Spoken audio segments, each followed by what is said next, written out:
We are back with some more Cowboys franchise. Obviously, I told you guys we might have to miss a couple of games recording wise, and we did. We're in our week 10 bye, and I actually had to play 2 games while I was on vacation. The first, I probably would have only been able to get away with 1 game, but I played that game, and then for some reason over the weekend, everyone was just banging out games, and we advanced like a day early, so I had to play the week 9 game while I was gone. Both games, were very interesting, very different. So I'll kind of give you a quick recap of all that, and then we'll go around the league, get you guys checked up since we're in our bye week, get everything wrapped up, so that way when we enter week 11, we're right back on track, ready to go, ready to go, and ready to roll, all that good stuff. So, first things first, we'll take a look at the division. As you can see, the Eagles and the Giants both sitting at 2 losses. The Giants are actually playing the Eagles this week, so once again, one of them will lose. Last time they played, Giants beat the Eagles, so maybe this time Philly can, split the series. If I had to choose one, I probably would choose the Eagles to win because we beat the Giants, and we have a tiebreaker over them currently. Philly, we did lose our week one or our first matchup with them, so, I mean, really, either way, it helps us, if we lose. If the Giants win, we still have a tiebreaker over the Giants, so if we tie them, Philly goes back to even with us, so really, either way, it helps us. Just glad that someone is going to be taking an L. We did lose to the Eagles. As you can see, we have 3 losses now. It was a very, very weird game. This actually isn't even the final score. As you see, we played twice. Our first game, we played all the way until the beginning of the 4th quarter. I think the 4th quarter just started, and he just scored a touchdown. So I was down by 13.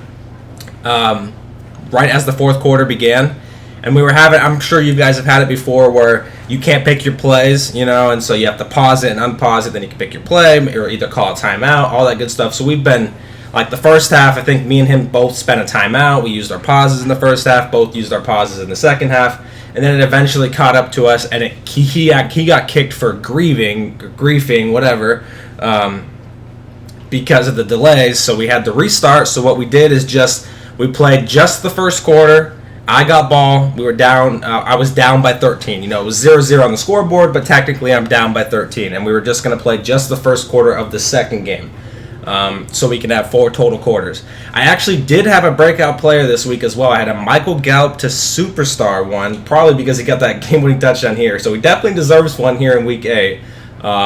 He was very close. Michael Gallup, I think, got 130 yards by the end of the 4 total quarters, and so he had to get 150 yards. He also had 2 touchdowns, so I couldn't get him that 3rd touchdown. We had a lot of people pop off this game. My offense was amazing this game in both the games we played, but I could not stop him. I think I dropped a total of like 45 or something and lost. CD had over 100. Amari had over 100. Gallup obviously over 100. I mean, I was slinging it like it was crazy. Anyways, in our second game when we were playing just that quarter, I went down, scored, down by 6, and then I forced a fumble. He tried rolling out with Jalen Hurts, got hit stick by Parsons, I believe. We recovered it, scored again, and then he had the punt, and then I think I scored again, and then I think he punted, and then I punted back to him, and he had like a minute and I didn't punt. He went down and scored a touchdown, and I scored another touchdown to get up by 4 points, I think, or something. I don't know. I was up by 4 with a minute and like 20 seconds. All right, sorry, I had to make a quick break there. The dogs were going crazy, so I had to go let them back in. But anyways, I got to a point where I was up by 4. We made the comeback, completed it, up by 4. He had 1 timeout, I think, at the time. And he had it was like a minute and 20 seconds. And I just kicked off, and it was a touchback. So he had to go all the way down the field. And it was like a 3rd and 6 early on the drive. Our rookie corner, 6'4", right, freak, had a pick, dropped it. I mean, that would have sealed the game. We would have been happy. He dropped it. Then it went to a 4th and 6, and he ended up converting that 4th and 6. Went all the way down and scored a game-winning touchdown with, I think, like 10 seconds left on the clock. Like, it was really risky. He was at like the 3-yard line or something, and I think he ran like a little RPO and just walked in or something like that. But he deserved it. He played pretty good. I played great on offense. I just couldn't stop him, which is the case for so many of these games as our defense just lets us down. But here's the stats for the sim that we got. They weren't the best. I almost got it. I mean, Gallup was close. He got 2 touchdowns during the sim, so I was hoping maybe in the sim he'd get superstar. He didn't. So no Michael Gallup to superstar. Apparently Travis Fulgham got a 71-yard touchdown in that, but it was a very close game, back and forth. I wish I could have recorded that one. It kind of would have been annoying to edit, though, because of all of the random delay of games that were happening that we kept having to decline.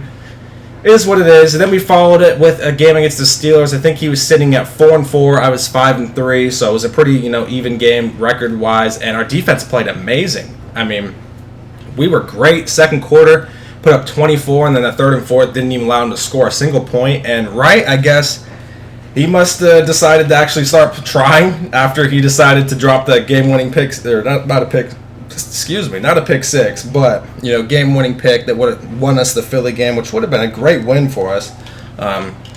He decided to come out and get himself 3 interceptions, and one was actually a user pick 6 by me. It was a 66-yarder.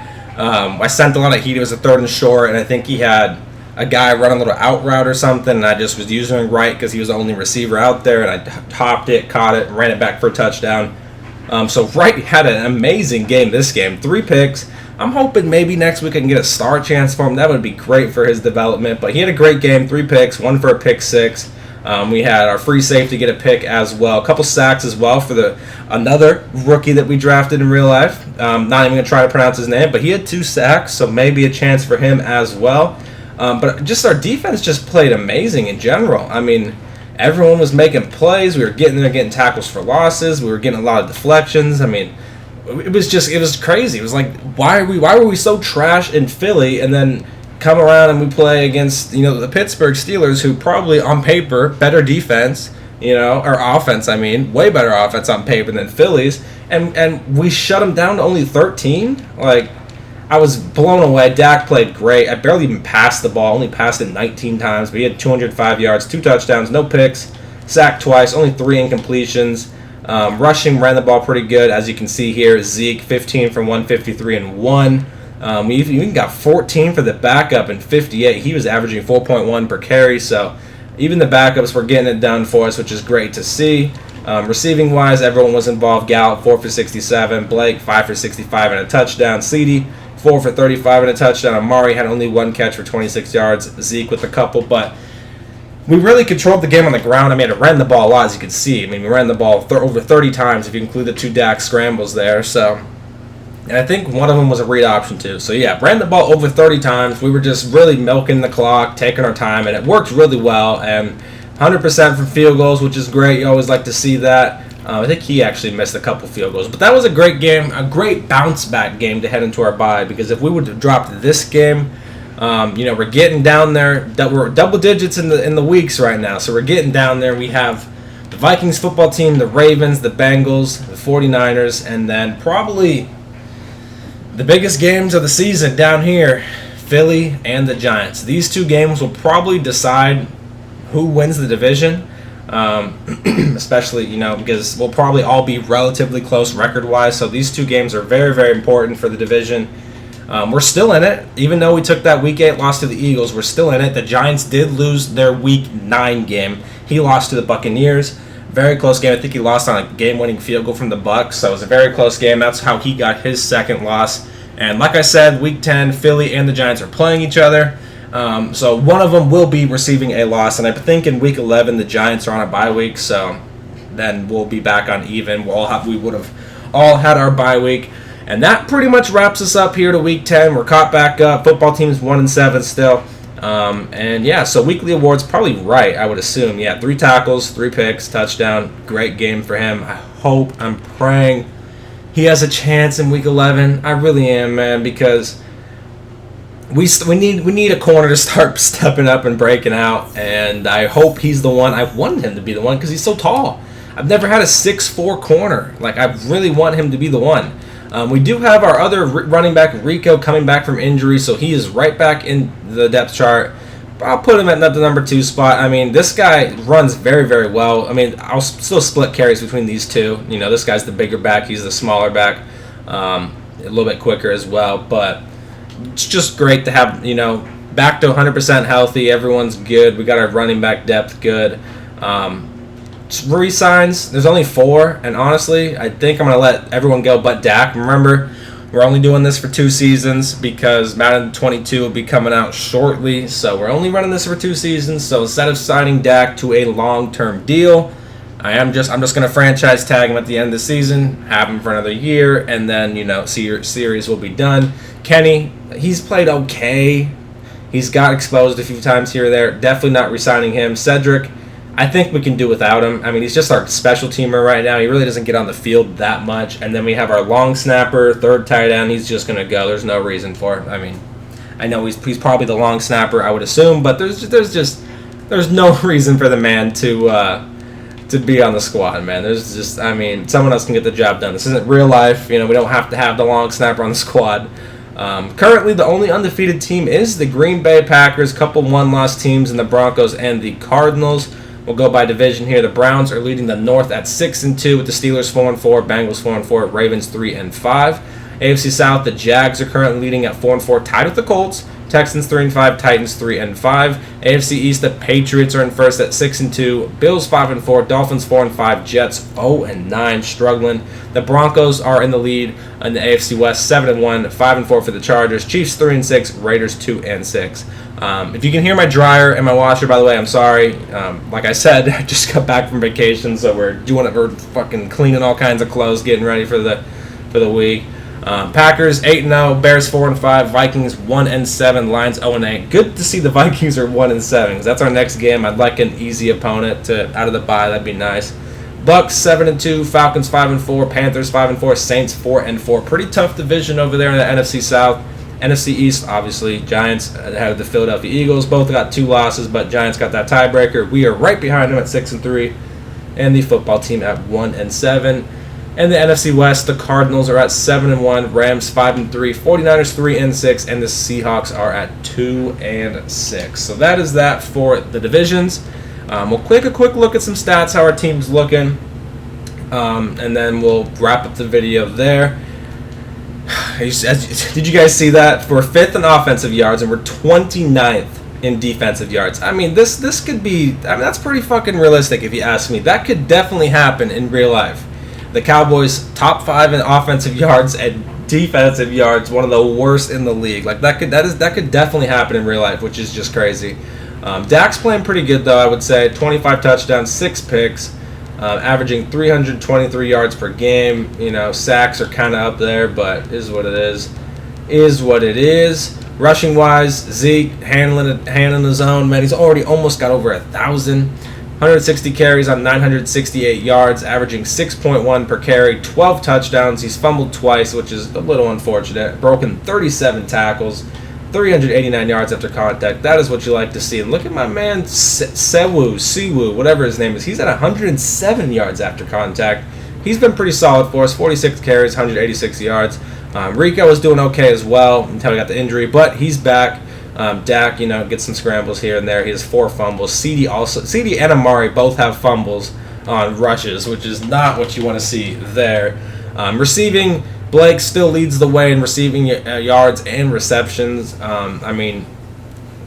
He's just a beast. And with how next-gen Madden 21 plays, tight ends seem to be open quite a bit. We've been still tweaking sliders, trying to fix that, and I think it actually is getting slightly better. I think the coverage is getting a little better, but is what it is. Our top 3 receivers are still out there beasting as well. All 30+ receptions for them. Even Zeke's got 30 receptions. Amari with 587, Gallup 547, and CD with 455. They all got some decent touchdowns as well. So it's not like we're hyper.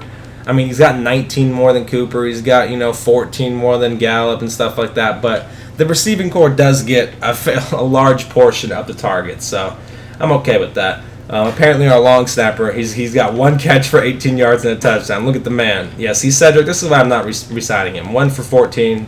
I can get someone else to play special teams for me. Blocking, go ahead and skip that. Tackling leader is Keanu Neal with 63. Tied with Michael Parsons at 6. Parsons has been playing great for us. He really has. Our sack leader is Randy Gregory with 5.5. DeMarcus with 4.5 there. Our pick leader is right with 4. I mean, 3 just came from the last game. It's glad to see him catch some because he's been dropping quite a bit, so I'm happy he's actually going out there catching some. Keanu Neal has 6 forced fumbles already. I mean, he's just forcing fumbles like at an absolute crazy rate. He has a touchdown. Wright's got a touchdown, and Kelvin has a touchdown. We'll move to kicking. I don't think I missed any kicks. Oh no, I missed one, I think. Right? Yeah, 17 for 18. Only missed one. Kick returns have been nothing. I mean, our rookie here, I think they drafted this guy in, what, the 4th or 5th round. He's really done nothing for us. Cedric, same thing. Nothing too special. We'll look at the leaders here. Just quickly skim over the leaders. If I can, my controller can work. Scroll up to the NFL. That's not the NFL. That is the NFC. There we go. So Tom Brady's looking like leading us in yards at 3,743. He's absolutely slanging it. And touchdowns at 31. Who's the sack leaders? Matthew Stafford at 39 sacks. Yeah, he's getting pummeled back there. Looks like Zeke is only 1 yard short of Derrick Henry with 1 more carry. That's pretty crazy. That is very, very close right there. He might be leading in touchdowns. Yes, he is rushing touchdowns. He is at 12 yards after contact as well. He's right behind Derrick Henry with 2. Derrick Henry and Zeke neck and neck right now, man. That's funny. That is funny. Receiving leader Evan Ingram. I mean, this is how you know tight ends are need to be nerfed. I'm hoping. I don't think it will happen this Madden. Obviously, we're so late into it. I'm hoping Madden 22 tight ends aren't this amazing, but this just shows that they're freaking god tier right now. When you got Evan Ingram leading in yards, Cole Kmet's up here, Kyle Pitts is up here, Noah Fant is up here, Zach Ertz is somehow up here. I mean, Tyler Higbee. I mean, Brevin Jordan. I don't even know who this dude is. Eric Ebron, O.J. Howard, Gerald Everett. I mean, Blake.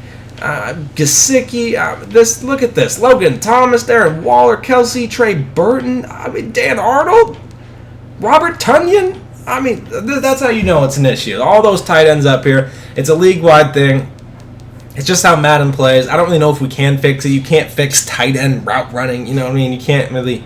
All you can do is buff the coverage. So I don't think that's going to get fixed this Madden. Hopefully next Madden, though, because tight ends, the good ones should be beasting. But should they be beasting by this much? I mean, Evan Ingram averaging 164 a game. I'm not too sure. Keenan leads with receiving touchdowns, though. He is at 14. I guess we can skip blocking. That don't really matter. Kenneth Murray looks like the tackle leader, with 78. Tackles for loss, Blake Cashman, apparently, with 16. That's kind of crazy. Usually it's Deion Jones that always leads that. Khalil Mack has 14. Holy shit, Khalil Mack's absolutely dominating. Pick leader Devin McCourty's got 10? Oh my goodness. All these safeties are out here getting picks for days. I think forced fumbles, Keanu's got to be up there. Yeah, 6. He's number 1. Jabril. Good to see my man up here thriving with 5. He's out here being a beast. Any block kicks? No block kicks. A couple safeties, Jack Barrett and Cameron Jordan. Apparently Marco Wilson's got 3 touchdowns on defense. That's kind of crazy. But that's pretty much it. I mean, there's the kicking leader, Ryan Suckup, and then you got Sammy Boy over there at punting. Seems like quite a bit of kick returns, actually. Rashad Penny, Jakeem Grant, Lions got one, John Ross has got one, Amir Abdullah's got one. Jeez, a lot of kick returns. No punt returns, though. That's kind of cool that kick returns are actually back because, current gen Madden 21, you couldn't get a kick return to save your life. I mean, it just never happened. But that's pretty much it for the bye week video. I wanted to wrap you guys up with the week 9 and week 8, get that all situated so that way when week 11 comes around, we're just focused on the week 11 game. Hopefully you guys enjoyed this video. I'm back. We're back at it, so you're not going to miss any more games. If you did, make sure to subscribe, like, and comment, and I'll see you guys in the next one.